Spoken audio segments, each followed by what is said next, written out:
দেখুন, আমাদের এই মনুষ্য জীবনের উদ্দেশ্য কি সেটা সর্বপ্রথমে বুঝতে হবে। যারা এখনো ভক্তি জীবনে আসেননি, ভগবানের নাম করছেন না, যারা এখনো একাদশী ব্রত পালন করেন না, যারা এখনো ভগবানের নাম জপ করেন না, ভালো করে শ্রবণ করবেন। এই মনুষ্য দেহ পেয়ে যদি আপনারা ভগবানের নাম না করেন, তাহলে এই শরীরের কোনো উপযুক্ত ব্যবহার আপনারা করছেন না। বিদ্যালয়ে ভর্তি হয়েছেন, কিন্তু বিদ্যালয়ের সেই বইগুলো নিয়ে এসে রেখে দিয়েছেন, বই পড়েন না, পরীক্ষা দেন না, তাহলে স্কুলে আপনাদের বেশি দিন রাখবে না। 1 বছর 2 বছর 3 বছর, তারপরে টিসি দেবে, তারপরে রাস্টিকেট করে দেবে, রাখবে না স্কুলে। তেমনি এত সুন্দর মানব শরীর পেয়েছেন, কৃষ্ণের দিকে তাকিয়ে দেখুন, কুকুর নয়, বিড়াল নয়, সাপ নয়, টিকটিকি নয়, দ্বিভুজ মুরলী মনোহর শ্যাম সুন্দরের মতন 2 হাত 2 পা 2 চোখ, এই রকম মনুষ্য দেহ পেয়েছেন। এই দেহটার কাজ, কারণ এই মনুষ্য শরীরের জন্যই গীতা ভাগবতম। কেন গীতা ভাগবতম? কখনো প্রশ্ন করেছেন? মরে গেলে মরা মানুষ আর পাথর তো সমান, তার বুকের ওপর গীতা দিয়ে দিতে হয়, কিন্তু এই গীতার উপযোগিতা কোথায় আমাদের জীবনে? আপনারা কি চেষ্টা করেছেন জানবার যে আমাদের ধর্মগ্রন্থ তো গীতা, মুসলিমদের কোরআন, তাদের বাচ্চাদেরকে ওই মসজিদে কোরআন পড়তে যায়, তারা 3 বেলা নামাজ পড়ে। ভালো করে চিন্তা করে দেখুন, ভোরবেলা 4টে বাজলেই কি শুনে ঘুম ভাঙে? এত তো মন্দির, এত হিন্দু, এত সনাতনী, কোথাও না মঙ্গল আরতি, না হরিনাম হয়, সব মরা মরা মন্দির বসে আছে, আর প্রত্যেকটা মানুষ এই মনুষ্য শরীরে মৃত শরীরে হয়ে বসে আছে।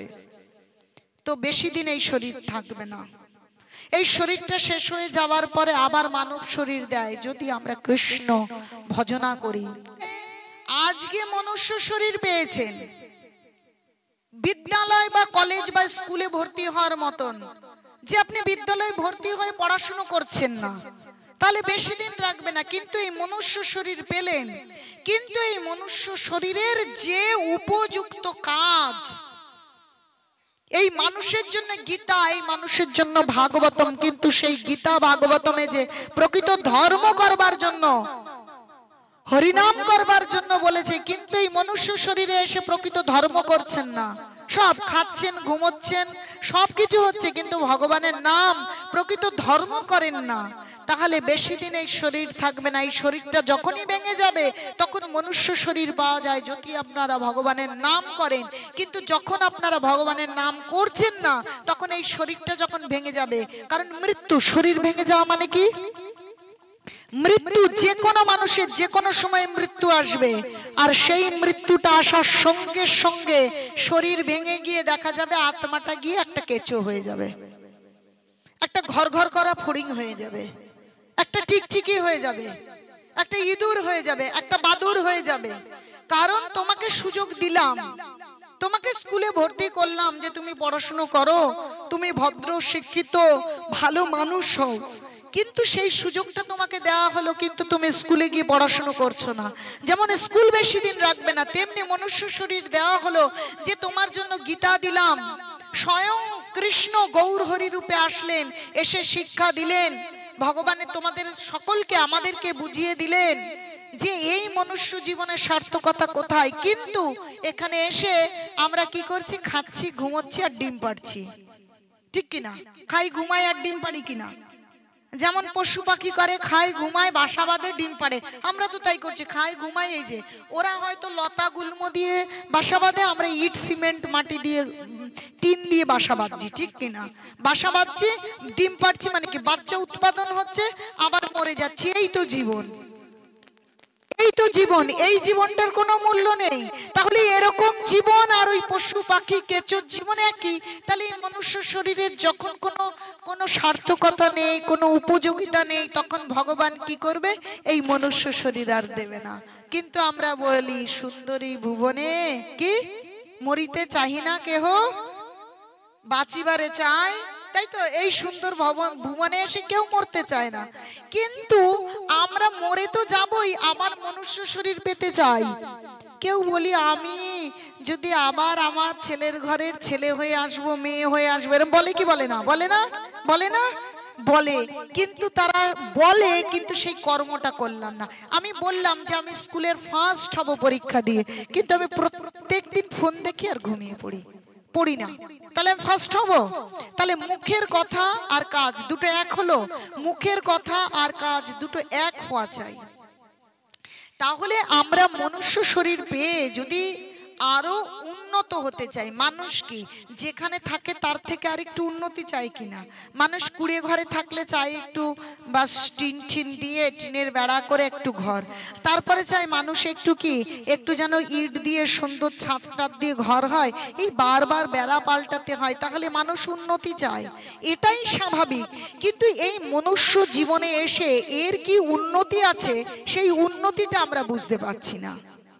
যে এর উন্নতি করতে হলে আমাদেরকে ভগবত ভক্তি করতে হবে, আমাদেরকে ভগবানের ভজনা করতে হবে, প্রকৃত ধর্ম করতে হবে, তবে আমরা এই মানব জীবন থেকে একটু একটু করে উন্নতির দিকে পৌঁছবো। কারণ ৮০ লক্ষ জীবন ভ্রমণ করবার পর ৪ লক্ষ মনুষ্য জীবন, আর একটু একটু করে উন্নতির দিকে যাওয়া যায়। ৮০ লক্ষ জীবন পার করেছি, কখনো পাখি, কখনো পশু, কখনো গাছপালা, কখনো কীটপতঙ্গ, এরকম করতে করতে করতে করতে যখন মনুষ্য শরীরে আসলাম ৪ লক্ষ জীবন, যে মনুষ্য শরীরে আমি কিন্তু উন্নত হতে হতে এক সময় ভগবানের কাছে চলে যাব। কিন্তু যখন এই মনুষ্য শরীরে এসে মনুষ্য শরীরের উপযুক্ত কর্ম করছি না, তখন কি হবে? এই শরীরটা ভেঙে যাওয়ার পরে কি হবে? একটা পেছনের দিকে সেই পশু পাখি কীট পতঙ্গ গাছপালা ওই রকম শরীর পেতে হবে। তাহলে সেটা কি আমরা পেতে চাই? সেটা পেতে চাই না। কিন্তু চাই না, কিন্তু কাজটা আমরা সেরকমই করি। তাহলে আমাদের যদি মঙ্গল চাইতে হয়, তাহলে আমাদের ভগবানের নাম করতে হবে, এছাড়া কোনো কিন্তু পথ নেই, কোনো পথ নেই ভগবানের নাম ছাড়া। আর সেই ভগবানের নাম করতে গেলে ভগবানকে সেটাই মানুষ জানে না। ভগবানকে সেটা বোঝাতে গেলে আমার ইউটিউবে অনেক এরকম কথা রয়েছে, সেটা শুনবেন, না হলে ওই ভগবানকে বোঝাতে গিয়ে আমি এগোতেই পারবো না। ভগবান হচ্ছে অনাদির আদি কৃষ্ণ গোবিন্দ। এই বাড়ির মালিক যেমন আমি জোর করে হতে পারি না, হতে পারি? এই বাড়িতে একটা দলিল আছে, যার বাড়ি আমি জোর করে দখল করতে পারি, কিন্তু বাড়ির মালিক হতে পারি না। তাই ভগবান কে, তার একটা দলিল আছে। গীতা, ভাগবতম, পুরাণ, বেদ, উপনিষদে লেখা রয়েছে যে ভগবান কে। আমার বাবাকে, আমার মা সেটা পরিষ্কার ভাবে আমাকে জানিয়ে দিতে পারে। যদি ডিএনএ আরএনএ টেস্ট হয়, লক্ষ লক্ষ বছর পার হয়ে যাবে, খুঁজে পাবো না যে আসলে আমার বাবাকে। মা যেমন সহজে বলে দিতে পারে, তেমনি আমাদের বেদ মাতা, শাস্ত্র গ্রন্থ আমাদেরকে বলে দিতে পারে যে প্রকৃত আমাদের বাবাটা কে, আসলে ভগবান কে। তাই সেই দলিল গীতা, ভাগবতম, বেদ, পুরাণ, উপনিষদ আমাদেরকে জানিয়ে দেয় যে আসলে স্বয়ং অনাদির আদি গোবিন্দ কৃষ্ণ হচ্ছে ভগবান। আর সেই কৃষ্ণের ভজনা, এখন কৃষ্ণের ভজনা আপনারা করবেন কি করে? ভগবানের নাম করতে হবে, আপনাদের প্রত্যেককে নাম করতে হবে। নাম ছাড়া ভগবানের ভজনা কখনোই সম্ভব নয়। এখন সেই নামটা কি করে করবেন? যেমন পড়াশোনা করতে গেলে আপনাকে তো অঙ্ক করতেই হবে, তাই না? অঙ্ক করতে হবে তো। এখন অঙ্কটা কি করে করবেন? কেউ মাতৃজঠর থেকে বেরিয়ে কি অঙ্ক করতে শিখে যায়? ইংরাজি করতে শিখে যায়? কি করে শেখে? সে তার মাস্টার শিখিয়ে দেয়, তাই না? মাস্টার শেখায় তো। তাহলে মাস্টার শেখায় অঙ্ক কি করে করতে হবে, ইংরাজি কি করে করতে হবে, কি করে পড়তে হবে, একটা মাস্টার শিখিয়ে যায়। এখন মাস্টারের কথা শুনে যদি বাচ্চা অঙ্ক করে তাহলে তার শিক্ষা সম্পূর্ণ হয়। কিন্তু মাস্টার যেভাবে বলছে সেভাবে যদি না শোনে, তাহলে কি তার শিক্ষা সম্পূর্ণ হতে পারে? পারে কি? হতে পারে কি? তাহলে বুঝতে হবে যে আমাদের মাস্টার আমাদের এই ধর্ম কি করে করব সেটা কি বললেন। আমাদের মাস্টার হচ্ছে স্বয়ং ভগবান। তিনি দাপরে গীতা ভাগবতম দিলেন, কিন্তু গীতা ভাগবতমকে আমরা বুঝতে পারছি না বলে কৃপাপূর্বক তিনি স্বয়ং গৌরাঙ্গ মহাপ্রভু হয়ে আসলেন। ভক্ত হয়ে ভক্তিভাব অঙ্গীকার করে তিনি কৃপা করবার জন্য আমাদের এই কলিযুগে আসলেন।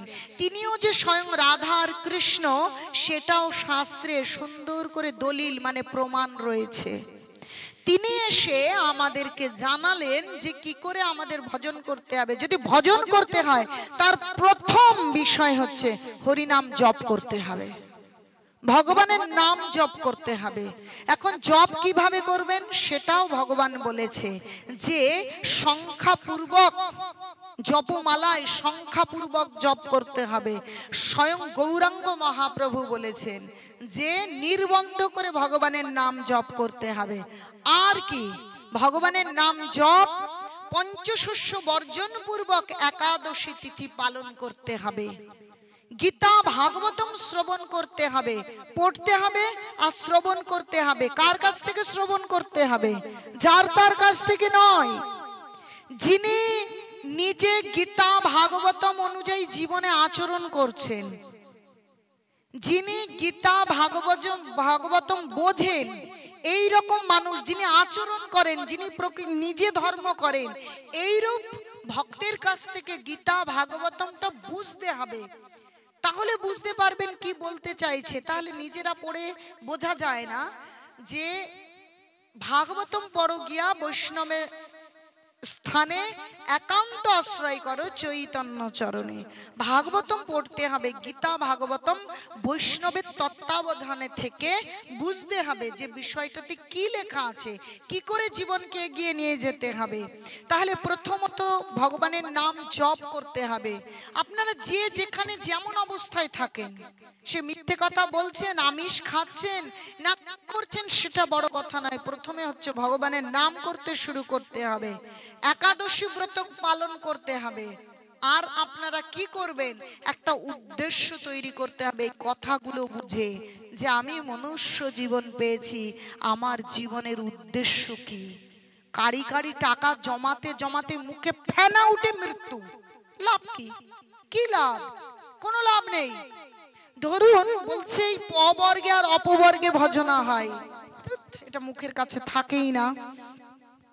যে অনেক টাকা ইনকাম করতে করতে মানে কি শুধু 8 ঘন্টা কাজ করছে করে হচ্ছে না, ওভার টাইম করতে হবে। মানে আরো টাকা আরো টাকা আরো টাকা, ওভার টাইম করতে গিয়ে পরিশ্রম করে করে টাকা বেশি করে জমাচ্ছে, এসে শান্তি পাওয়ার জন্য এসি কিনছে, ফ্রিজ কিনছে। হ্যাঁ, এসি লাগাতে হচ্ছে, নাহলে তো ঘুম আসছে না। কারণ শরীর প্রতি মুহূর্তে হাইপার হয়ে আছে, মানে কি ভীষণ উত্তেজিত হয়ে আছে, কিছুতেই ঠান্ডা হচ্ছে না, তখন বেশি বেশি গরম লাগছে, এসি লাগাচ্ছে। আর তাতে কি হচ্ছে, ওই এসি দিয়ে যে ক্লোরোফ্লুরা কার্বন বেরোচ্ছে তাতে পরিবেশ দূষণ হচ্ছে। কেবল আমরা নিজেরা ক্ষতিই করছি, বেশি টাকা ইনকাম করে সুখী হতে পারছি না। কিন্তু অত টাকা ইনকাম করতে গিয়ে নিজেদেরকে রোগী বানিয়ে দিলাম না। বিষয়টা ওরকম নয় যে শান্ত থাকতে হবে। আমরা কি করে স্থির থাকবো, কি করে ভগবানের ভজনা করে আমার মানব জীবনকে সার্থক করব, সেটা বোঝার চেষ্টা করতে হবে। সেই উদ্দেশ্যটা আমাদের তৈরি করতে হবে। আমাদের কি লাখ লাখ টাকা ইনকাম করে টাকার একটা পাহাড় জমানো জীবনের উদ্দেশ্য? না, আমাদের কৃষ্ণ ভক্তি যাজন করে ভগবানের সেই চিন্ময় ধামে যাওয়া আমাদের জীবনের উদ্দেশ্য। উদ্দেশ্যটা বোঝার চেষ্টা করতে হবে। তাহলে যদি যে আপনারা বোঝেন যে ওই অত সম্পদ, বেশি বেশি সম্পদ করে আমরা আমাদের জীবনকে সুন্দর আনন্দময় একটা পরিণতি দিতে পারি না, যদি কৃষ্ণ ভক্তি যাজন করি তাহলেই আমাদের জীবনে শান্তি আসতে পারে, নচেত শান্তি আসার কোনো সূত্র এ জগতে নেই।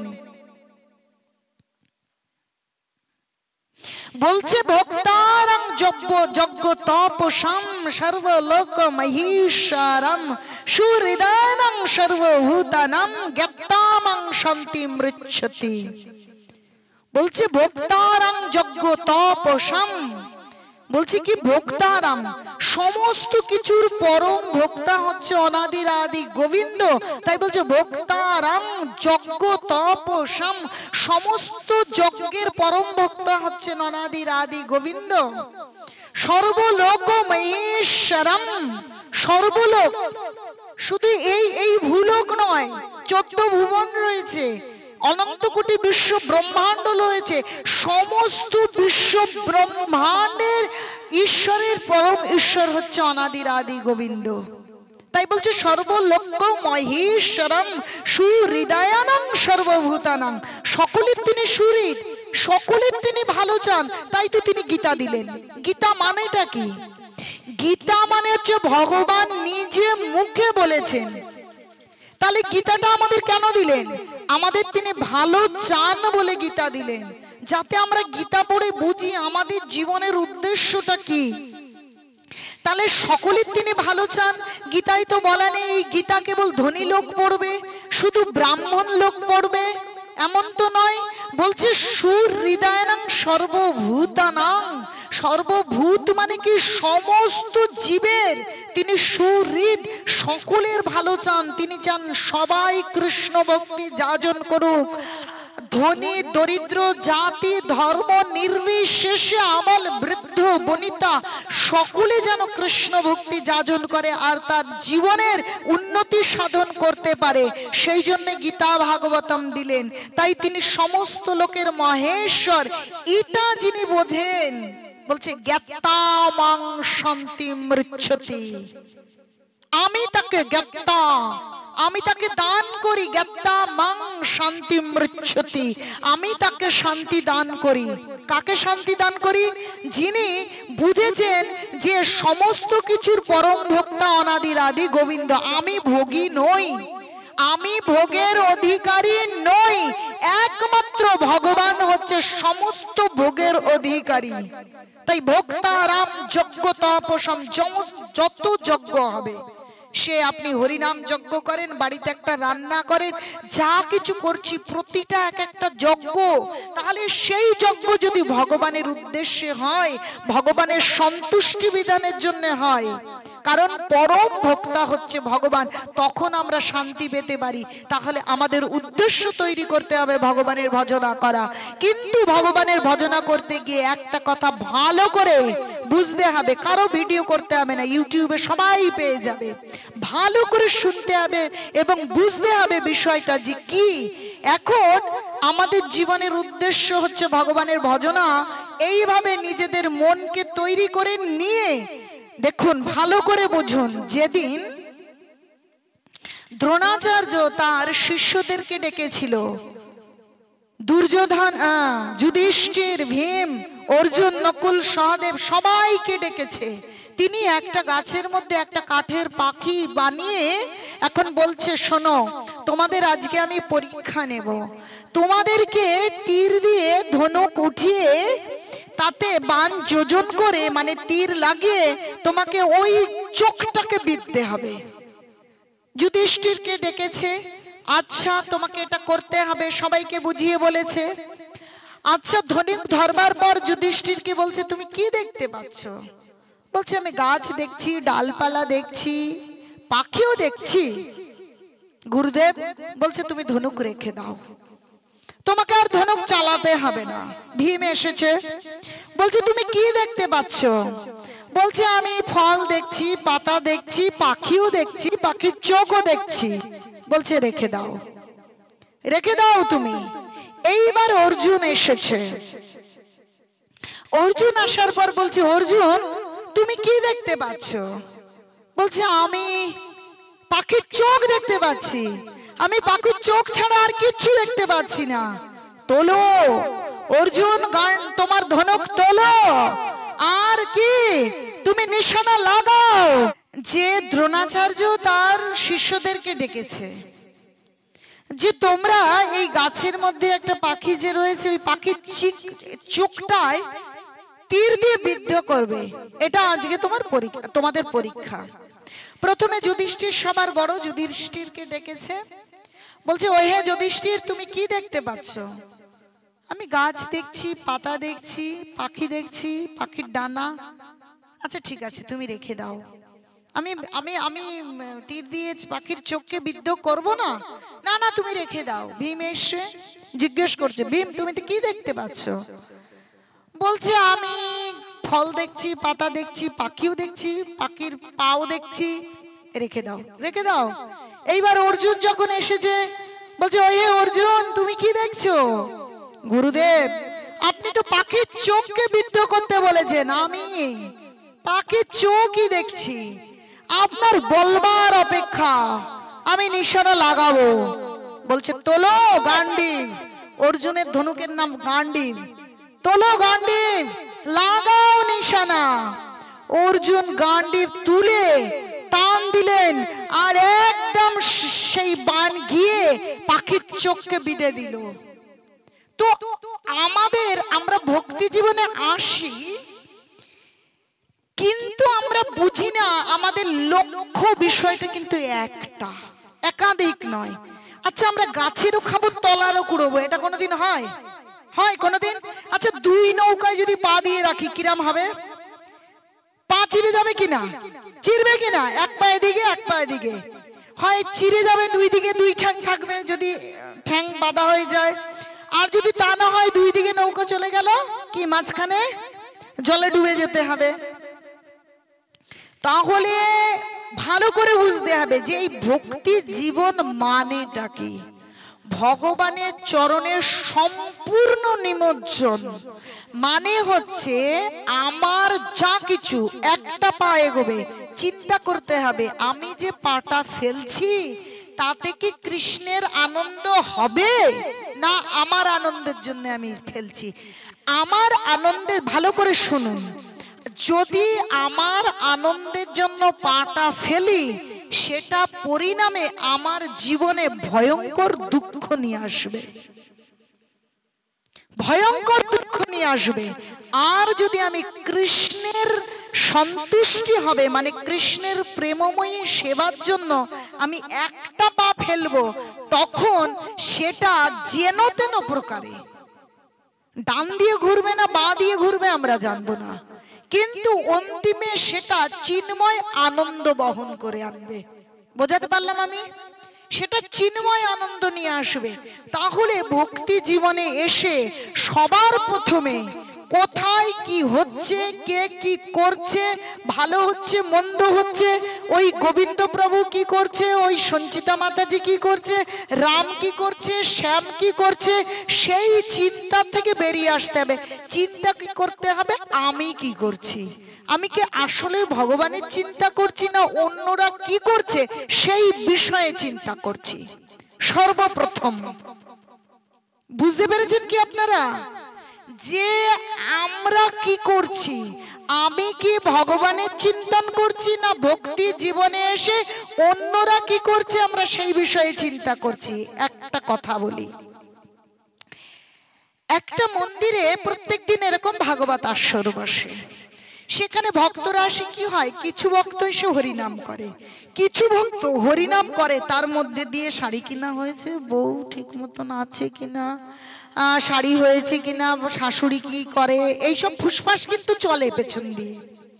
তো একজন ওই এসে শেষে এসেছে, পেছনে বসেছে, এখন তার গুরুদেবকে গিয়ে বলছে, গুরুদেব আপনি বলেছেন ভক্ত সঙ্গ করতে, সাধু সঙ্গ করতে, এখন আমি তো ভক্ত সঙ্গে যাচ্ছি, যে আপনি বলেছেন ব্রহ্মাণ্ড ভূমিতে কোন ভাগ্যবান জীব গুরু কৃষ্ণ প্রসাদে পায় ভক্তি লতা বীজ, মালি হয়ে সেই বীজ করো আরোপণ, শ্রবণ কীর্তন জলে করো সেচন। আপনি বলেছেন যে বেড়ারূপ সাধু সঙ্গ, সাধু সঙ্গ মানে সেই ভক্তিলতা যে বীজ বপন হয়েছে, ছোট্ট একটা চারা, তাতে বেড়া দিতে হবে, না হলে ছাগল গরু খেয়ে নেবে, দুষ্টু ছেলে এসে মাথা টান দিয়ে তুলে দিতে পারে। তাহলে আপনি বলেছেন আমি সত্যি সত্যি সাধু সঙ্গ করতে গেছি, কিন্তু সাধু সঙ্গ কি করব, পেছনে গিয়ে ওই দেখি বৌমার কথা বলে, শাশুড়ির কথা বলে, এ বাড়ি ও বাড়ি কে কি করছে এসব কথা বলে, সেটা কি প্রকৃত সাধু সঙ্গ? ওটা কি সাধু সঙ্গ হলো নাকি? আমি তাহলে ওখানে গিয়ে আমার কি লাভ? আমি কালকের থেকে যাব না। বলছে শোনো শোনো, আগেই নিজে সিদ্ধান্ত নিয়ে নিচ্ছ, তাহলে আর আমি গুরু, আমার কি আর কাজ থাকলো, একটু শোনো তো। বলছে কি? বলছে শোনো, তুমি কালকে সেখানে যাবে, কিন্তু ওই যে প্রত্যেক দিন মন্দির পরিক্রমা হয়, তুমি যাও, প্রথমে প্রণাম করো, মন্দির পরিক্রমা করো, তা গিয়ে ওই সব শোনো বলে তোমার আর ইচ্ছে করছে না। এই দিন তুমি পরিক্রমা করবে, একটা বাটিতে টুপু টুপু তেল নেবে, বাটিতে টুপু টুপু তেল নিয়ে হাতের মধ্যে নিয়ে ওই মন্দিরটা পরিক্রমা করে আসবে।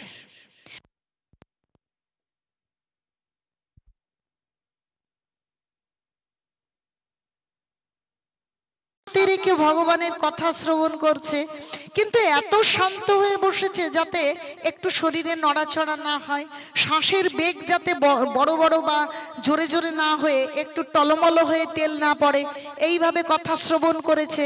এবং শেষে বাড়িতে গেছে, যাবার পরে গুরুদেবের কাছে গেছে। গুরুদেব কি বলেছে? এর পরে থেকে যদি তোমার এরকম দেখো আর যেতে হবে না। তো গুরুদেব বলছে আজকে তো গেছো, তাহলে এক কাজ করো, তুমি কি সেখানে গিয়ে কোনো সমালোচনা, পরচর্চা, পরনিন্দা করে, মাতাজিরা একটু বেশি করে, সেখানে গিয়ে কি সেসব শুনেছো? না গুরুদেব, আজ তো কিচ্ছু শুনিনি। বলে শোনো, যে আসলে পরচর্চা পরনিন্দার দোষ নয়, দোষ হচ্ছে তোমার মনের, যে তোমার মনের স্থিতি কোথায়। বলছে যে যেমন সে দেশকে দেখে তেমন, যে কালো রঙের চশমা পরবে সে দেশকে কালোই দেখবে, যে লাল রঙের চশমা পরবে সে জগৎকে লালই দেখবে। তাহলে জগতের দোষ না আমার চশমার দোষ? তাহলে আমার দর্শনের দোষ? তাহলে তোমার উদ্দেশ্য কি? সেখানে যাওয়া, হরিনাম শ্রবণ করা, সেখানে গিয়ে তোমার ভগবানের কথা শ্রবণ করা, তোমার উদ্দেশ্য হচ্ছে তাই। তুমি মন দিয়ে সেদিক শুনবে, কিন্তু তুমি মন কোনো দিকে কথা হচ্ছে, তুমি সেদিকে মন দিয়েছো কেন? কেন দিলে তুমি মন? ভালো করে তাকাও। এরকম করে তুমি যে এইভাবে দেখাচ্ছ, এইভাবে অন্যের দিকে দোষ দেখাতে গিয়ে 3টে আঙ্গুল তোমার দিকে, 1টা আঙ্গুল অন্যের দিকে। ভালো করে দেখুন, দেখুন আপনার কিন্তু খুব দোষ। তাহলে আপনার দিকে আমার এই তর্জনী আঙ্গুলটা গেছে, কিন্তু বাকি 3টে আঙ্গুল কোন দিকে? আমার নিজের দিকেই রয়েছে। তাই অন্যেরা ভক্তি জীবনে এসে কি করছে? তারা জপ করছে না, তারা কথা বলছে, তারা আজে বাজে চিন্তা করে কি চিন্তা করে না, সেটা আমার দেখবার বিষয় নয়। সেটা দেখবার জন্য আর তুলা যন্ত্র বোঝেন তো, সোনার থেকেও কঠিন মাপ হয় আমাদের, সেটা নিয়ে বসে আছে চিত্রগুপ্ত, লিখছেন, শুধু মাপছেন না, মেপে মেপে লিখছেন। তাহলে সেটা দেখবার বিষয় আমাদের নয়, আমাদের বিষয় যে আমাদের মনের স্থিতিটা কোথায়। ভক্তি করতে গেলে যাকে সর্বপ্রথম বাদ দেওয়া হবে সেটা হচ্ছে মন। তাই বলছে অর্জুন ভগবানকে বলছে চঞ্চলং হি মন কৃষ্ণ, হ্যাঁ, যে প্রমাথি বলবদ্ধিরম, যে বায়ুরিব সুদুষ্করম, যে আমাদের এই মনটা বায়ুর মতন চঞ্চল। বায়ুকে এক জায়গায় থাকে, বায়ুকে বেঁধে রাখা যায়? বায়ু যেমন এক জায়গায় স্থির থাকে না, আমাদের মন তেমনি এক জায়গায় স্থির থাকে না। আমরা এই চঞ্চল মনে ভগবানের ভজনা করতে পারবো না, তাই মনটাকে কি করে বাঁধবো? সকলে বলবে ওই মালায় কেন জপ করতে হবে, আবার সেটা এরকম থলির মধ্যে কেন মালায় জপ করতে হবে? কারণ গৌরাঙ্গ মহাপ্রভু জানতেন, আর গীতায় তো আগেই লিখে দিয়েছেন, ভগবান গীতায় লিখছেন যে চঞ্চলং হে মন কৃষ্ণ। তাহলে তারা আলোচনা করে ভগবান রেখে দিয়েছে যে আমাদের মন এরকম, আমরা পারবো না।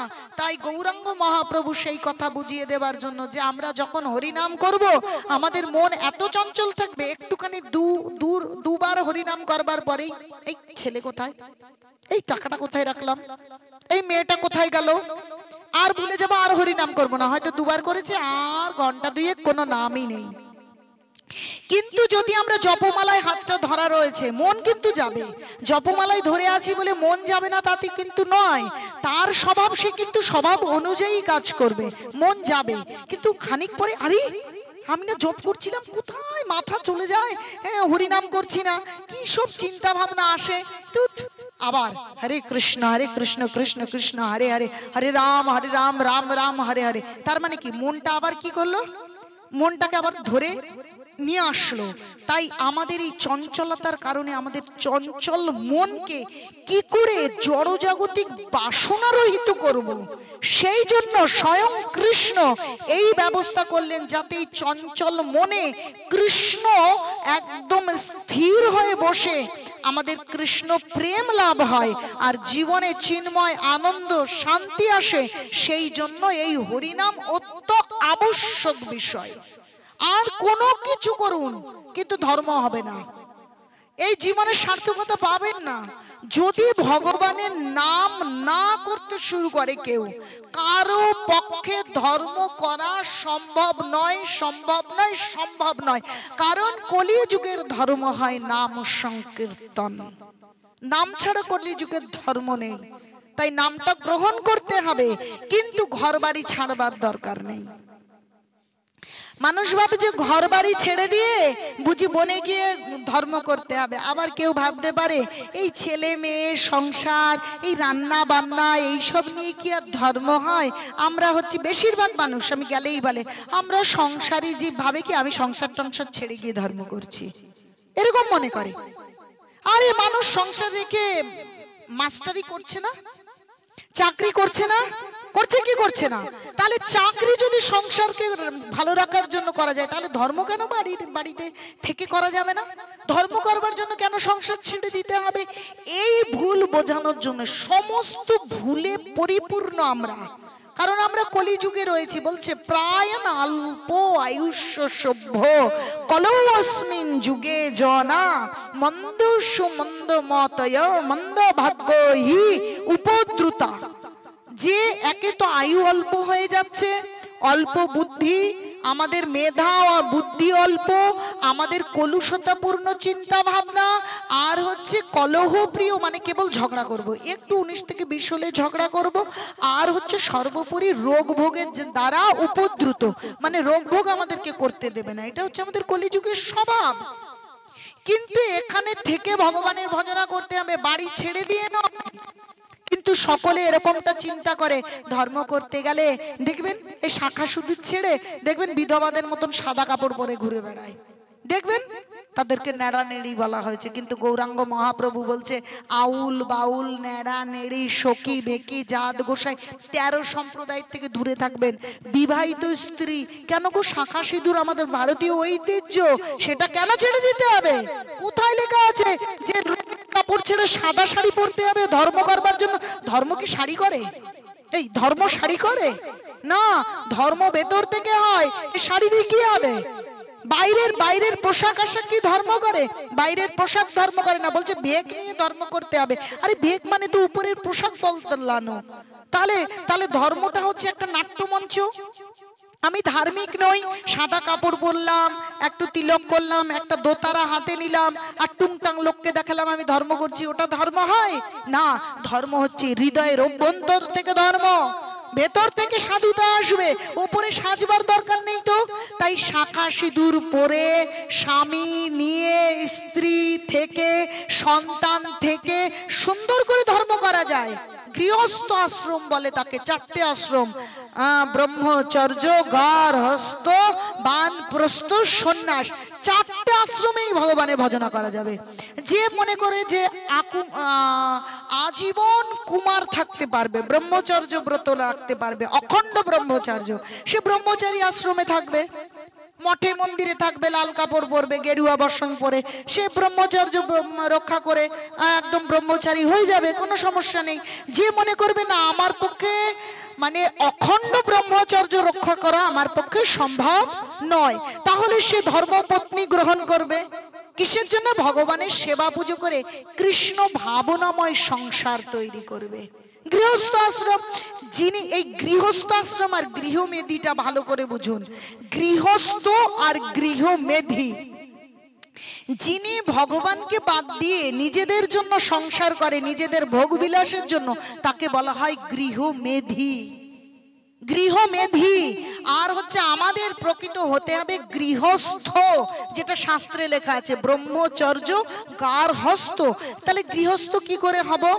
গৃহস্থ হতে গেলে যে অখণ্ড ব্রহ্মচর্য ব্রত পালন করতে পারবে না, তিনি কোন নারীকে বিবাহ করবেন, কিন্তু কিসের জন্য বিবাহ করবেন? কৃষ্ণ সেবার জন্য, যে ভক্তি যাজন করার জন্য, যে দুজনে মিলে, আমি একা একা পারবো না, দুজনে মিলে কৃষ্ণ ভক্তি যাজন করব গৃহের থেকে। সেখানে কি হবে? কৃষ্ণ ভক্ত সন্তান উৎপাদন হবে। চিন্তা করে দেখুন, কাম ক্রোধ লোভ মোহ মদ মাৎসর্য, শুধুমাত্র অহংকারটা বাদ দিয়ে সমস্ত বিষয় ভগবানে নিবেদন করা যায়। তখন কামটা কিসে নিবেদিত হবে?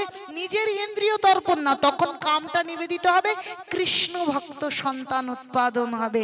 সেও ভগবানের নাম করবে, সেও ভগবানের ভজনা করবে, গীতা ভাগবতম পড়বে, সেও ভগবত ধাম যাবে। সেটা হচ্ছে একটা আশ্রম, যেটাকে গৃহস্থ আশ্রম বলেছে। সেটা কোনো লজ্জার বিষয় নয় তো, সেটা কোনো ঘৃণার বিষয় নয় তো। আর সেখানে থাকলে যে প্রকৃত সন্ন্যাসী হওয়া যাবে না, এমন তো কোনো কথা নেই। সেই গৃহস্থ আশ্রম তৈরি করতে হবে, যেখানে ভগবানের সেবা পুজো, ভগবানের নাম হয়, সেটা হচ্ছে, তারা হচ্ছে গৃহস্থ।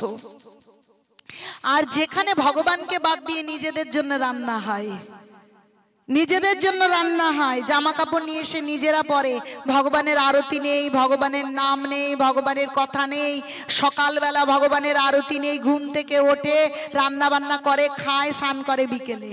এরকম তো বেশিরভাগ সংসারগুলো এরকম। আর যেখানে ভোর হতে ব্রহ্ম মুহূর্তে উঠে বাহ্যকৃত করে স্নান করে আগেই কৃষ্ণ, আগে শঙ্খফু হবে, আগে কৃষ্ণের দরজা খুলবে, কৃষ্ণকে আগে ধূপ প্রদীপ দিয়ে আরতি হবে, কৃষ্ণকে জল মিষ্টি দেওয়া হবে, তারপরে রান্না হবে, কৃষ্ণকে নিবেদন হবে, সেই প্রসাদটা সবাই খাবে। এমন নয় যে ধর্ম করলে না খেয়ে থাকতে হবে, না, ভালো ভালো খাওয়া দাওয়া হবে, কিন্তু ভগবানকে নিবেদন করবার পর সেই প্রসাদটা পেতে হবে। কি ভগবানকে নিবেদন করা যায় আর কিভাবে করতে হবে সেটা গীতায় পরিষ্কার করে বলা আছে। তার জন্য তো ভিক ধরার কোনো দরকার নেই, সংসার ছেড়ে যাবার কোনো দরকার নেই। তাহলে এইভাবে কৃষ্ণ ভক্তি যাজন করতে হবে। সমস্ত সমালোচনা, সমস্ত নিন্দার উঠতে হবে। আর সেই কথা বলছে, মৌনবৃত্তি যদি অবলম্বন না করতে পারে মানুষ, তাহলে ভক্তি জীবন লাভ করতে পারবে না। যে আরে এই কথাটা তো বলছি, অমুকে এটা করেছে, ও এগুলো করছে, আচ্ছা ওই কথাটায় কতবার হরে কৃষ্ণ বলা যেত? ভালো করে বুঝবেন। আমাদের ওখানে না একটা ভক্ত আছে, সেই ভক্তটা ভগবানের ভজনা কম করে, লোকের বিষয়ে কথা বলে, চাই যে স্ত্রীর আয়ু বৃদ্ধি হোক। তাহলে অযথা কথা বলা, যে কথাটার কোনো প্রয়োজন নেই সেই কথাটা না বলে কি বলতে হবে? দুবাহু তুলুন আর বলুন, হরে কৃষ্ণ কৃষ্ণ হরে হরে, হরে রামা হরে রামা, রাম রাম হরে হরে। গৃহে থাকলে আরেকটু বলবো, আরো একটু দেরি হবে, 15 মিনিট লাগবে, বলবো আরেকটু বলবো। সকলে দুবাহু তুলে হরি বল বলতে হয়। তাহলে আরেকটু বলি, যে প্রকৃত ভক্তি করবার জন্য গৃহ ছেড়ে যাবার দরকার নেই। একটা সুন্দর উদাহরণ রয়েছে অন্য রাজ্যের, নামগুলো অন্য রাজ্যের আসবে। সেখানে শিখিধ্বজ নামে এক রাজা, আর তার স্ত্রীর নাম চুডেলা। চুডেলা ও অন্য রাজ্যে না, ওরা হিন্দি ভাষাভাষীর মানুষ, এই রকম নাম আছে। সেই আমরা বলবো রানীমা, রানীমা বলবো, ঠিক আছে। রানীমা গৃহে থেকেও ভক্তি জীবন পালন করেন। বলছে প্রকৃত সন্ন্যাসী একজন নারীও হতে পারে, সে যদি তার কায় মন ও বাক্য কৃষ্ণকে সমর্পণ করে। বলছে মানব দেহ গেহ যো কিছু মোর, তুয়া পদে ওর পিল নন্দ কিশোর, মারবি রাখবি যো ইচ্ছা তোহারা, নিত্য দাসপতি তুয়া অধিকারা। বলছে যিনি তার মন, তার শরীর, তার ভালো, তার মন্দ, তার মুখের বাক্য, তার চিন্তন ভগবানকে সমর্পণ করেছেন, তাহলে একজন নারী কিন্তু কোনো কারো স্ত্রী থেকে, মা থেকে, ঘরের এঁটো বাসন মেজে উঠোন লেপেও তিনি সন্ন্যাসী। একটা শিশু বালক তিনিও সন্ন্যাসী হতে পারেন। প্রহ্লাদ মহারাজ, ধ্রুব মহারাজ, কত উদাহরণ চাই। একটা ছোট্ট বালক, তার বয়স অল্প, কিন্তু সে যদি ভগবানের সমর্পিত আত্মা হয়, তিনি সন্ন্যাসী হতে পারেন। তাহলে একটা পুরুষ হতে পারে, একজন নারী, একজন বালক, সে গৃহস্থ আশ্রমের থেকেও সে ভক্তির পরাকাষ্ঠা হতে পারে। তো ওই মহারানী সংসারে থেকে, রাজরানী কিন্তু অনেক ঐশ্বর্য বৈভবের মধ্যে থেকেও চিরন্তন তার হৃদয়ের মধ্যে কে? কৃষ্ণ।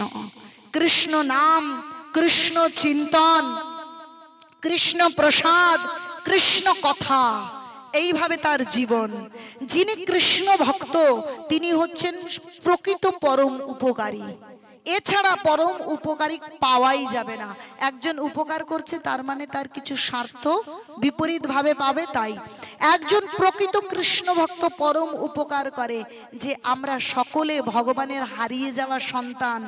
এখানে যেমন ছোট্ট বাচ্চা হারিয়ে গিয়ে মেলায় কান্নাকাটি করে, তেমনি আমরা সেই ভগবানের সন্তান, কিন্তু ভগবানের কাছ থেকে বিচ্ছেদ হয়ে এই বিশ্ব ব্রহ্মাণ্ডে ঘুরে ঘুরে বেড়াচ্ছি আর কান্না করছি। আমরা বুঝতে পারছি না যে আমাদের এই ভালো না থাকার কারণটা কি।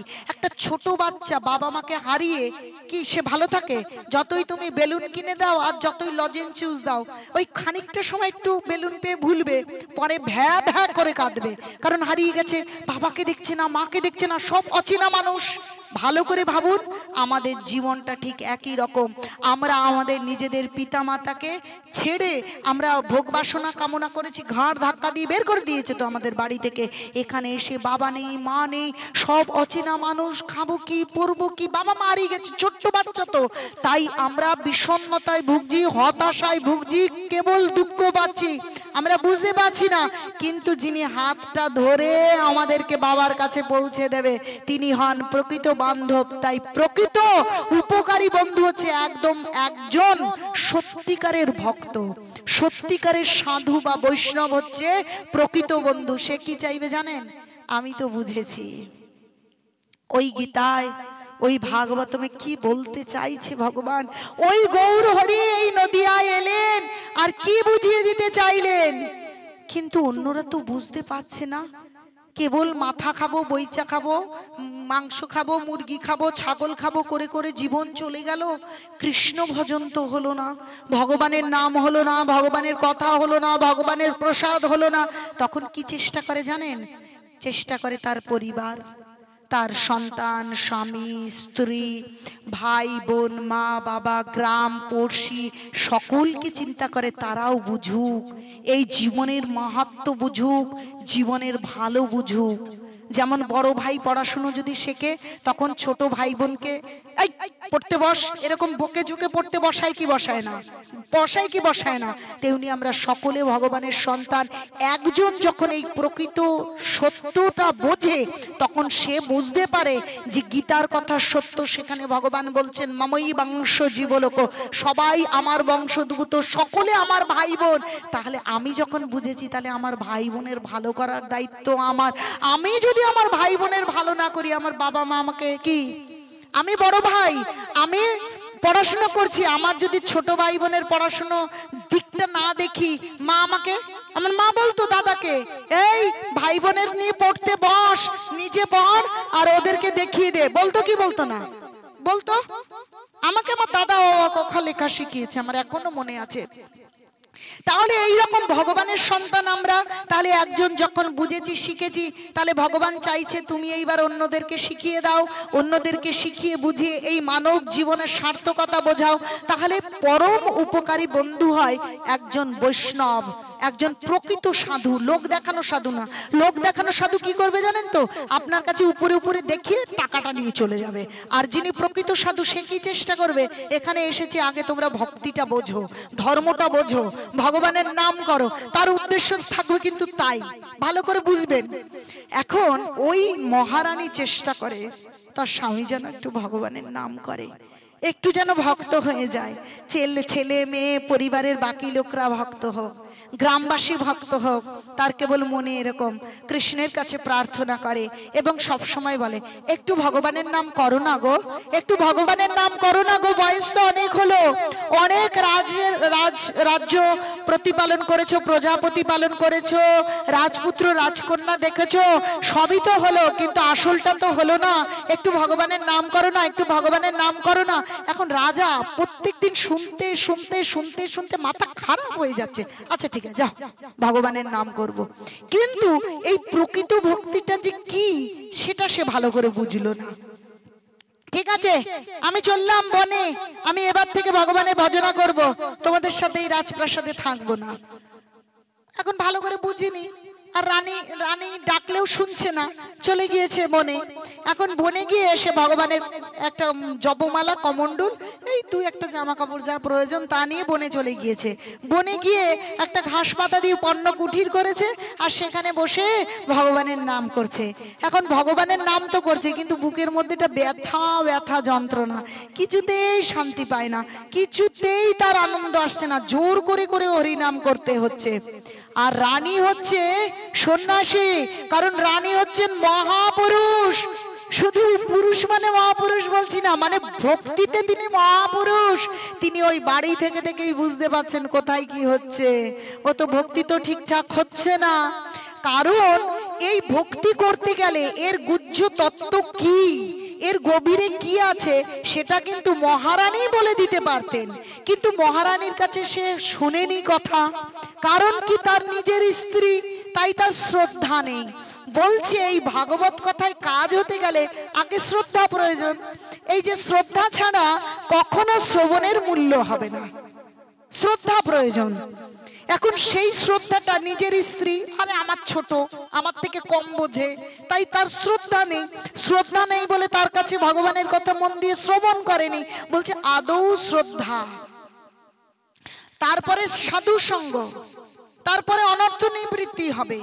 ভজন অনেক দূরের কথা, আগে তো শ্রদ্ধা আসতে হবে, নচেত কিন্তু সাধু সঙ্গ হবে না। সাধু সঙ্গ মানে সাধুর মুখের কথা এই হৃদয়ে ধারণ করা। যদি শ্রদ্ধার সঙ্গে নাই শোনেন, হৃদয়ে ধারণ কি করে করবেন? আর হৃদয়ে ধারণ না করলে সাধু সঙ্গ হবে না, সাধু সঙ্গ না হলে অনর্থ নিবৃত্তি হবে না। ভজন ক্রিয়া কি করে শুরু হবে? ভজন ক্রিয়া শুরু হতে গেলে সাধু সঙ্গ প্রয়োজন, তারপরে অনর্থ নিবৃত্তি হবে। এখন ও তো স্ত্রীকে শ্রদ্ধাই করে না, স্ত্রীর মুখে শোনেইনি, কিচ্ছু বোঝেনি, একদম মন চেয়েছে, আবেগের বশে সেই জঙ্গলে চলে গেছে। কিন্তু স্ত্রী তো ত্রিকালদর্শী হয়ে গেছে, কারণ সিদ্ধ। হরিনাম করতে করতে একটা আলুকে যখন আপনি সেই চালের মধ্যে, হাড়ির মধ্যে দিয়ে রাখবেন, নিচে জাল হচ্ছে, টকবক করে আলু যখনই হাড়ির মধ্যে পড়বে, আলু কি হবে? সেদ্ধ হবে। এখন আগে তো হাড়ির মধ্যে পড়তে হবে, তারপর তো সেদ্ধ হবে। তো ওই মহারানী সিদ্ধ পুরুষ হয়ে গিয়েছে। হরি নামের তাপ আছে একটা, হরি নামের এত শক্তি যে সেই নাম করতে করতে সিদ্ধ হয়ে যেতে হয়। সে ওখানে বসে বুঝতে পারছে, হায় রে বৃথা দিন যায়, আনন্দ তো পাচ্ছে না, তাহলে এখন কি করা যায়? কৃষ্ণের কাছে প্রার্থনা করছে, হে অনাদির আদি গোবিন্দ, আমি কি করব, কি করে এই সমস্যার সমাধান করব? যদি কেউ ভগবানের প্রতি নিষ্ঠা থাকে, নিষ্ঠার সাথে ভগবানের সেবা করে, তাহলে ভগবান তাকে বুদ্ধি দান করেন। বলছে তেষং নিত্যাভিযুক্তানাং ভজতাং প্রীতি পূর্বকম দদামি বুদ্ধি যোগং তং জন মাম উপজাযন্তি তে। বলছে যিনি ভগবানের প্রেমময়ী সেবায় নিত্য যুক্ত থাকেন, তার সমস্ত সমস্যায় বুদ্ধিযোগ কৃষ্ণ দেন। আমরা অহেতুক চিন্তা করি, ভয় পাই, হাই রে এই বিষয় তো এরম হচ্ছে, এখন কি করে চলবে? আরে যে খায় চিনি তার যোগায় চিন্তামণি, আমার চিন্তা করবার দরকার কি? বুদ্ধি ভগবান দেবেন, ব্যবস্থা কৃষ্ণ করবেন, আমার চিন্তা করবার কি দরকার? এখন ওই মহারানী ভগবানের কাছে প্রার্থনা করছেন, ভগবান বুদ্ধি দিলেন যে আমাকে ব্রহ্মচারী বালক হয়ে স্বামীর সামনে যেতে হবে, গিয়ে তাকে কৃষ্ণ তত্ত্ব যে গুহ্য যে আত্মতত্ত্ব জ্ঞান, সেই জ্ঞান প্রদান করতে হবে, নচেত আমার স্বামীর ভজনে সে সিদ্ধ হতে পারবে না। এখন সে যদি স্ত্রী হয়ে যায়, তাহলে তো সে শ্রদ্ধা করে শুনবেই না। আরে শ্রদ্ধার সঙ্গে না শুনলে কি কাজ হবে নাকি? ডাক্তারের শ্রদ্ধা নেই, এই কি হাতুড়ি ডাক্তার ওষুধ দিয়েছে, এতে আমার কি রোগ ভালো হবে? হবে, জীবনেও রোগ ভালো হবে না। এখন সে তো অনেক বড় মাপের ভক্ত, যখনই এরকম বুদ্ধি এসেছে ভগবানের কাছে প্রার্থনা করেছে, তখন তিনি সত্যি সত্যি এক বাল ব্রহ্মচারীর রূপ পরিগ্রহ করেছেন এবং আকাশ মার্গে যাতে শ্রদ্ধা উৎপন্ন হয়, আকাশ মার্গে গিয়ে স্বামীর সামনে গিয়ে দাঁড়িয়েছে। স্বামী যখন দেখছে আরে এক বাল ব্রহ্মচারী আকাশ মার্গে এসে দাঁড়িয়েছে, হা প্রভু প্রভু প্রভু বলে একদম প্রণাম করে পা ধরে পড়েছে। আচ্ছা দাঁড়াও বৎস, দাঁড়াও দাঁড়াও। বলছে ভজন করছি তো, স্ত্রী ছেড়েছি, পুত্র ছেড়েছি, কন্যা ছেড়েছি, সেই প্রজাদের প্রতিপালন ছেড়ে বনে এসে হরিনাম করছি, কিন্তু ব্যথা হয়ে যায় কেন, আনন্দ কেন পাচ্ছি না? বলছে সেটা বলতেই তো এলাম, ভগবান পাঠিয়ে দিল, ওইখানে শিখিধ্বজ রাজা আনন্দ পাচ্ছে না। ওই হে বৎস বলছি তুমি শোনো, তুমি এখনো সর্বত্যাগী হতে পারোনি, তাই তুমি আনন্দ পাচ্ছ না। সর্বত্যাগী হতে পারিনি? কি করে সর্বত্যাগী হব আমি? এত বড় রাজপ্রাসাদ ছেড়ে দিলাম, এসে কোথায় মাটির বিছানায় ঘুমোচ্ছি। এত ভালো ভালো আহারের ব্যবস্থা সব ছেড়ে মনের ফল মূল তাও না পেলে পাতা খেয়ে থাকছি। কত ভালো জল, রূপোর গ্লাস, সোনার গ্লাস আর অঞ্জলি ভরে নদীর জল খাচ্ছি, তাতেও বলছেন সর্বত্যাগ হয়নি। তাহলে কি করব আমি? আপনি আমাকে বলে দিন না। ভজন তো করতে এলাম কিন্তু আনন্দ হচ্ছে না কেন? বলছে সর্বত্যাগ করতে হবে। তাহলে কি ত্যাগ করব? আমি যে এই যে পাতা, এই যে বনের বাঁশ টাঁশ দিয়ে যে পর্ণকুঠির করেছি, তাহলে এই পর্ণকুঠির ত্যাগ করে দিয়ে গাছপালায় চলে যাই, ওই পাহাড়ের ওপর চলে যাই, এই যেখানে আছি এই কুঠিরটা ত্যাগ করে দিই। বলছে এটা ত্যাগ করে দিলে সর্বত্যাগ হয়ে যাবে বুঝি? কেমন কথা? এই কুঠির, এই জায়গা বুঝি তোমার? তুমি যে রাজপ্রাসাদ ছেড়ে এসেছো ওগুলো বুঝি তোমার ছিল? তুমি নিয়ে এসেছিলে বুঝি? তুমি ওই কন্যা, ওই স্ত্রী, প্রজা এগুলো বুঝি নিয়ে এসেছিলে? বলে না। আচ্ছা তাহলে তুমি এখন এই কুঠির ছেড়ে চলে যেতে চাইছো, এই কুঠির আচ্ছা পাতাগুলো তুমি বানিয়েছিলে? আচ্ছা মাটি, মাটি তুমি বানিয়েছো, তুমি এটা ত্যাগ করে দিয়ে চলে যেতে চাইছো? তোমার এখনো সর্বত্যাগ হয়নি, তাই তোমার আনন্দ আসছে না। তাহলে কি ত্যাগ করব? আচ্ছা এই কুঠির ছেড়ে গাছের তলায় বসি, ও গাছটা বুঝি তুমি বানিয়েছো, আর এই জায়গাটা বুঝি তুমি ছেড়ে দিয়ে চলে যাচ্ছ, তোমার কেনা জায়গা বুঝি? তোমার বাপ ঠাকুরদা পৃথিবী বানিয়ে রেখেছে, আর এটা তোমার কেনা জায়গা বুঝি যে এটাকে তুমি ত্যাগ করে দেবে? তাহলে কি ত্যাগ করব বলুন না? তোমার সর্বত্যাগ হচ্ছে না। তাহলে একটা কাজ করি, আমার যে কপিন, আমার যে কমণ্ডল, আমি তাহলে এগুলো ত্যাগ করে দিই। ও ওই কমণ্ডল, ওই কমণ্ডল যে বানানো হয়েছে ওই দ্রব্যগুলো বুঝি তুমি তৈরি করেছিলে? হয়তো তুমি টাকা দিয়ে কিনে এনেছো, কিন্তু কাঁসা পেতল, ওই যে সোনার পাহাড় বলে না, খনিতে সোনা পাওয়া যায়, সোনা তো আমরা কিনে আনছি, কিন্তু সোনা আমরা বানিয়েছি না, আমরা বানাইনি। তাহলে তুমি বুঝি বানিয়েছো? তুমি বুঝি বানিয়েছো? এই বস্ত্রের সুতো বুঝি তুমি নিয়ে এসছো? না। বলছি এটা ত্যাগ করলে তাও হবে না। বলছি তাহলে কি ত্যাগ করব? তাহলে এক কাজ করি, এই যে এখানে বনে আছি, ওই পাহাড়, পাহাড়ের ওপাশেই নদী, তাহলে পাহাড়ে উঠে আমি নদীতে ঝাঁপ দেই, ঝাঁপ দিয়ে আমার এই শরীরটাই ত্যাগ করে দিই, আমি কেবল ত্যাগই করিনি। বলছে ও শরীরটা বুঝি তুমি বানিয়েছো? তুমি রাজিন বানিয়েছো যে তুমি ত্যাগ করলে ত্যাগ করা হয়ে যাবে? বানাও দেখি একটা শরীর আমার সামনে। আজও বিজ্ঞানীরা রোবট তৈরি করেছে, কিন্তু প্রকৃত মানুষ তৈরি করতে পারে? কৃষ্ণ না দিলে কোনো পিতা মাতার মিলনে কোনো সন্তান নিজের ইচ্ছায় উৎপন্ন হয় না। কি উদাহরণ আছে মাতাজি? টেস্ট টিউব নিয়েও বাচ্চা তৈরি করা সম্ভব হয় না যদি কৃষ্ণ না দেয়। আমরা মনে করি আমরা তৈরি করছি, কোনো বিজ্ঞানী এখন অবধি প্রাণের সঞ্চার ঘটাতে পারিনি। তাহলে তুমি এই শরীর তুমি করেছো, কৃষ্ণ ভগবান তোমাকে কৃপা করে দিয়েছে, তোমার বাবা মার দৌলতে তুমি এসেছো, তাহলে তুমি এই শরীরটাকে তুমি ত্যাগ করে দেবে? এই শরীর তোমার বানানো? ও এটা ত্যাগ করলেও হবে না? বলছে না না, এটা ত্যাগ করলেও হবে না। আসলে সর্বত্যাগ রাজপ্রাসাদ, ভালো করে শুনুন নালে বুঝবেন না। রাজপ্রাসাদ ত্যাগ করে চলে এসেছো, রাজপ্রাসাদ কার? তুমি ত্যাগ করার কে? তোমাকে কৃপা করে এই রাজ্যের রাজা বানানো হয়েছে। ওই রাজপ্রাসাদ তোমাকে ভগবান দিয়েছে, তোমার একটা ডিউটি যে তুমি রাজা হবে, প্রজাদের প্রতিপালন করবে, সুন্দর করে রাজ্যবাসীর সুযোগ সুবিধা দেবে। ওটা তোমার ডিউটি, ওটা তোমার কর্তব্য। ওটা তো তুমি করনি, তোমাকে ভগবান ওখানে দিয়েছে। তাহলে তুমি ওটা ত্যাগ করে চলে কেন এসেছো?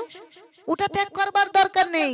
তুমি সর্বত্যাগী মানে তোমার মনের বাসনা ত্যাগ করো। ওইটা আমার রাজপ্রাসাদ, ওই আমারটুকুকে ছেড়ে বলো কি কৃষ্ণের রাজপ্রাসাদ। বলো কৃষ্ণের সন্তান, কৃষ্ণ ভক্ত সন্তান, কৃষ্ণের প্রজা, কৃষ্ণের রাজধানী, কৃষ্ণের রাজকোষ, কৃষ্ণের এই জগৎ, কৃষ্ণের দেওয়া এই শরীর। তাহলে এই সমস্ত কিছু কৃষ্ণের, এই আমার। এই যে প্রত্যেকটা বিষয়ের ওপর নিজের মনের অধিকার, এই বাসনা ত্যাগ করো তুমি। কোনো কিছু আমার নয়, আমাকে কৃষ্ণ দিয়েছে, স্বামী কৃষ্ণ দিয়েছে তার পাশে থেকে তাকে ধার্মিক বানানোর জন্য, সন্তান দিয়েছে তাদেরকে ধর্মপদ দেবার জন্য, এত সব বন্ধু বান্ধব এত লোকজন দিয়েছে তাদেরকে কৃষ্ণ ভক্তি দেওয়ার জন্য। কেউ আমার নয়, এই শরীরটাও আমার নয়। আমি যেদিন চলে যাব, মৃত্যু হয়, সেদিন শরীর সঙ্গে যাবে। আরে কত তো গান বলি, গান করি না, টাকা সঙ্গে যাবে না। আরে টাকা তো যায় না, পয়সা তো যায় না, বাড়ি তো যায় না, এই শরীর যাবে? শরীরটা শোয়ানো থাকবে, তারপর শ্মশানে নিয়ে শরীরটা পুড়িয়ে দেবে। তাহলে আমি কোথায়? আমি শরীরের মধ্যে থাকা আত্মা, যে আত্মাকে কেউ চেনে না। ওই আত্মা ধনী গরিব, সোমা রুমা টুম্পা, এই শরীরটা হচ্ছে বড় লোক কালো ফর্সা, এই শরীরটা সেদিন পড়ে থাকবে। আর বাঁশের মধ্যে করে শেষ পর্যন্ত একটা বস্ত্রও দেয় না, জানেন তো, দিয়ে চুল্লিতে দিয়ে দেবে এক মুঠো ছাই। এই বাতাস থেকে নেওয়া হয়েছিল কি কি? আকাশ, জল, মাটি, বায়ু আর অগ্নি। এই পঞ্চভূতে শরীরটা তৈরি, আবার শরীরটা পঞ্চভূতে মিশে যাবে। আত্মা, যার বাইরের কোনো পরিচয় নেই, যেটা হচ্ছে প্রকৃত আমি। তাহলে আমার সেই দিন এসে বলতে পারবো এই স্বামী আমার, এই স্ত্রী আমার, এই ভাই আমার, এই বাড়ি আমার। তারা আগে সেই কি নিয়ে আসবে জানেন তো? আগে হচ্ছে ও জানিয়ে আসবে তাড়ানোর জন্য, ঠিক কিনা? তাহলে তাহলে এই আমার, এই যে নিজের বাসনা, ভোগ করবার বাসনা, অধিকার, এ আমার, ও আমার, এটা আমার, ওটা আমার, এই বাসনাকে ত্যাগ করো, তুমি রাজপ্রাসাদেই থাকো। তাই এই ভক্তির গুহ্য তত্ত্ব বাড়ি ত্যাগ করবার দরকার নেই, স্বামী ত্যাগ করবার দরকার নেই, সিঁদুর ত্যাগ করবার দরকার নেই। বলে কি বাবা এত সাজগোজ কিসের? কে বলে সাজগোজ ত্যাগ করতে হবে? সাজগোজ করে কৃষ্ণকে ভাবা যাবে না, এটা কোথায় লেখা আছে? আরে আমি লিপস্টিক লাগাতে লাগাতে হরে কৃষ্ণ বলবো, কোনো সমস্যা আছে? আমি তখন হরে কৃষ্ণ আছি কিনা সেটা বাইরে কি হচ্ছে সেটা বড় কথা নয়। আমার অন্তর আত্মা ভেতরে কি হরে কৃষ্ণ, বাইরে ঘর মুচ্ছি না বাসন মাজছি সেটা বড় কথা নয়। বাইরে যে আমি ধান লাগাচ্ছি না ধান কাটতে গেছি এটা বড় কথা নয়। ভেতরে কি কৃষ্ণ কৃষ্ণ হচ্ছে না হাওড়া শিয়ালদা হচ্ছে? সব সময় কৃষ্ণ চিন্তন। তাই আপনারা যে যেখানে আছেন, অল্প বয়স বেশি বয়স, দীক্ষা হয়েছে দীক্ষা হয়নি, কেউ পড়াশোনা করছে কেউ চাকরি করছে, সকলে এই জপমালা নেবেন, চাইলেই আমি দিয়ে যাব। জপমালা নিয়ে আজকের থেকে জপ করবেন। ভাববেন আমরা তো মাংস খাই মাছ খাই, কি করে জপ করব, এরকম কথা কোথাও লেখা নেই। তুলসী মালা, ভাবে এর কত নিয়ম, আমরা নিয়ম পালন করতে পারবো না, পড়তে পারবো না। না, আগে ওষুধ পরে রোগ সারবে। আচ্ছা রোগ সেরে গেলে কেউ ওষুধ খায়? ছুঁড়ে ফেলে দেয়, আমার আমার জ্বর কমে গেছে, কেন ওই প্যারাসিটামল ওই গরুর ওষুধের মতন বড় বড় ওষুধ খাবো? খায় খায় কেউ, জ্বর থাকলে জ্বরের ভয়ে হলেও ওষুধ খায়। তাই আমরা সকলে ভব রোগের রোগী, সব রোগী। তাই আগে ওষুধ, রোগ পরে ছাড়বে। তাই আগে তুলসীর মালা, আগে হরিনাম, আগে আগে একাদশী ব্রত, এই সমস্ত পালন করতে থাকুন, বাড়িতে থাকুন। যে অবস্থায় যেখানে যেভাবে আছেন সেইভাবে থেকেই দু বাহু উঁচু করুন আর বলুন হরে কৃষ্ণ হরে কৃষ্ণ কৃষ্ণ হরে হরে রাম হরে রাম রাম রাম হরে হরে। যে যেখানে যেভাবে যে অবস্থায় আছেন কারো কথা শুনবেন না।